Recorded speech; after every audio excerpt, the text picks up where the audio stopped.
Hi hello welcome to my new vlog. ഇന്നത്തെ video എന്ന് വെച്ചാൽ നമ്മൾ എങ്ങനെയാണ് ഇനി 2 ദിവസം കൂടി ഉള്ളൂ നമ്മൾ എക്സാമിന് വേണ്ടിയിട്ട്.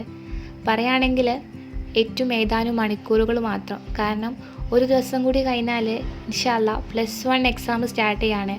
2 ദിവസം കഴിഞ്ഞാൽ +2 എക്സാം സ്റ്റാർട്ട് ചെയ്യാണ്.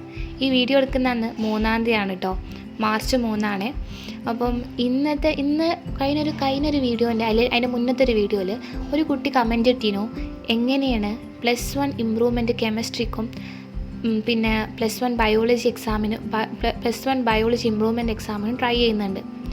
+2 ബയോളജി വരുന്നത് +1 ബയോളജി വരുന്നത് 16-ാം തീയതിയാണ്, മാർച്ച് 16-ാം തീയതിയാണ്.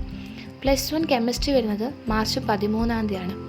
അപ്പം നമ്മൾ നോക്കുകയാണെങ്കിൽ +2നെയും +1നെയും കമ്പയർ ചെയ്ത് നോക്കുകയാണെങ്കിൽ 16-ാം തീയതി കഴിഞ്ഞ് 17-ാം തീയതി +2 മാത്സ് ആണ്.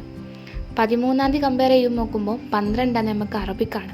2 എക്സാമിനും നമുക്ക് എടുപ്പിച്ചായിരുന്നു, അല്ലെങ്കിൽ ഭയങ്കര ടൈറ്റായിട്ടുള്ള ഷെഡ്യൂളാണ് വരുന്നത്. കാരണം മോർണിംഗും ആഫ്റ്റർനൂൺ ആണെന്ന് പറഞ്ഞിട്ടും കാര്യമല്ല. കാരണം നന്നായിട്ട് പഠിക്കാനുള്ള ചാപ്റ്റേഴ്സാണ് ബയോളജി ആയാലും കെമിസ്ട്രി ആയാലും. അപ്പം എനിക്ക് പറയാനുള്ളത്, നിങ്ങൾ ഈ സമയത്ത് ഫസ്റ്റ് ചാപ്റ്റർ ഇട്ടിട്ട് ലാസ്റ്റ് ചാപ്റ്റർ വരെ ഇരുന്ന് പഠിക്കണമെന്ന് വാശി പിടിച്ചിട്ട് കാര്യമല്ല. കാരണം നമുക്ക് ടൈമില്ല, നമുക്ക് മാർക്കാണ് വേണ്ടത്, അല്ലാതെ ഹാർഡ് വർക്ക് മാത്രം പോരാ. അപ്പം ഇപ്പം നമ്മൾ ചെയ്യണമെന്ന് വെച്ചാൽ സൈലം, എജുബോർഡ്, എക്സാമിനർ ഇങ്ങനത്തെ യൂട്യൂബ് ചാനൽസിലൊക്കെ എന്താക്കും, വീഡിയോസ് ഇടും, ഷുവർ ക്വസ്റ്റ്യൻസ്, അല്ലെങ്കിൽ കുറേ കാലങ്ങൾ മുന്നേ ചോദിച്ച കുറേ പ്രീവിയസ് ഇയർ ക്വസ്റ്റ്യൻസിൻ്റെയൊക്കെ ലൈവും റെക്കോർഡഡ് ക്ലാസ്സസൊക്കെ ഉണ്ടാവും. അത് കേൾക്കുക. പിന്നെ കുറേ ക്വസ്റ്റ്യൻ പേപ്പർ അത് ഗൂഗിളിൽ ഡൗൺലോഡ് ആക്കിയിട്ട് അത് ചെയ്ത് നോക്കുക. കാരണം നമുക്ക് ബയോളജിയൊക്കെ ഓരോ ബേസിക് കാര്യങ്ങൾ നമുക്കിപ്പം ബേസിക് കാര്യങ്ങളാണ് എടുത്തിട്ടുണ്ടെങ്കിൽ.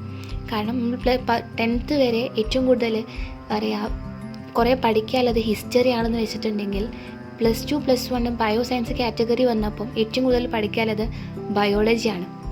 ഓക്കെ, അപ്പം സുവോളജിയും ബോട്ടണിയും കൂടി കമ്പൈൻ ചെയ്ത് നോക്കുമ്പോൾ അപ്പം നിങ്ങൾ പറയുന്നത്, ഇപ്പം ഞാൻ ചെയ്യേണ്ട കാര്യങ്ങൾ വെച്ചാൽ നിങ്ങൾ ഷുവർ ക്വസ്റ്റ്യൻസ് മാത്രം ചെയ്ത് നോക്കുക, അല്ലാതെ ഫുൾ ചാപ്റ്റേഴ്സ് കംപ്ലീറ്റ് പഠിക്കണമെന്ന് പറഞ്ഞിട്ട് വാശി പിടിച്ചിട്ട് കാര്യമില്ല. ഓക്കെ, ഈ സമയത്ത് ഞാൻ ഇരുന്ന് കായ്പോള ഉണ്ടാക്കുന്നുണ്ട്. സിമ്പിളായിട്ട് അതിൻ്റെ റെസിപ്പി പറഞ്ഞു തരാമെന്നുണ്ടെങ്കിൽ, പഴം മുറിക്കുക. എൻ്റെ പഴത്തിന് കുറച്ച് വലുപ്പം കൂടി പോയി, പക്ഷേ പഴം മുറിച്ചിട്ട് കുഞ്ഞാക്കി മുറിച്ചാൽ കേട്ടോ. ഞാൻ മുറിച്ചതിൻ്റെ കൂടി ഒന്നും കൂടി പകുതിയാക്കിയിട്ട് എന്നിട്ടൊരു മിക്സി ജാർ എടുത്തിട്ട് ഞാൻ 5 മുട്ട എടുത്തിട്ടുണ്ടായിരുന്നു. 5 മുട്ട, പഞ്ചസാര, മൈദപ്പൊടി, പാല് ചേർത്തിട്ട് മിക്സിയിട്ട് അടിച്ചിട്ട് അതിലേക്ക് പഴമിട്ട് അടിക്കുക. പഴമിട്ട് അതൊന്ന് ജസ്റ്റ് ഓഫ് നോൺ സ്റ്റിക്ക് പാനിൽ ഒഴിച്ചിട്ട് ഒന്ന് വേവിച്ചാൽ നമ്മളെ കായ്പോള റെഡി ആയിട്ടോ. സിമ്പിളായിട്ട് ഉണ്ടാക്കാൻ പറ്റിയ ഒരു കടിയാണ് കേട്ടോ കായ്പോള.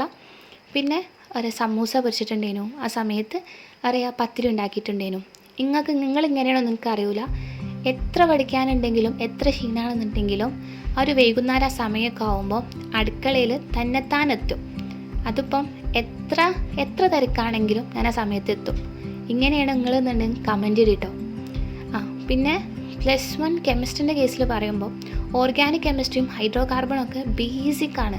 ഒരു +2 നന്നായിട്ട് ഓർഗാനിക് കെമിസ്ട്രിയൊക്കെ പഠിച്ചിട്ടുള്ള ഒരാളാണെങ്കിൽ +1 എന്ന് പറഞ്ഞാൽ ഭയങ്കര ബേസിക് ആയിട്ടുള്ള കാര്യമാണ്. പിന്നെ അതേപോലെ തന്നെ റിഡോക്സ് റിയാക്ഷൻസൊക്കെ, കാരണം നമ്മൾക്ക് സിമ്പിളായിട്ടുള്ള കാര്യങ്ങൾ, കാരണം കോർഡിനേഷൻ കോമ്പൗണ്ട്സിലൊക്കെ പഠിച്ച നമ്മളെ ചാർജസ് അങ്ങോട്ടേക്കും ഇങ്ങോട്ടും ഇടാൻ കാരണം. പിന്നെ നമ്മൾ some basic concept, structure of ആറ്റമൊക്കെ സിമ്പിൾ ചാപ്റ്റേഴ്സാണ്.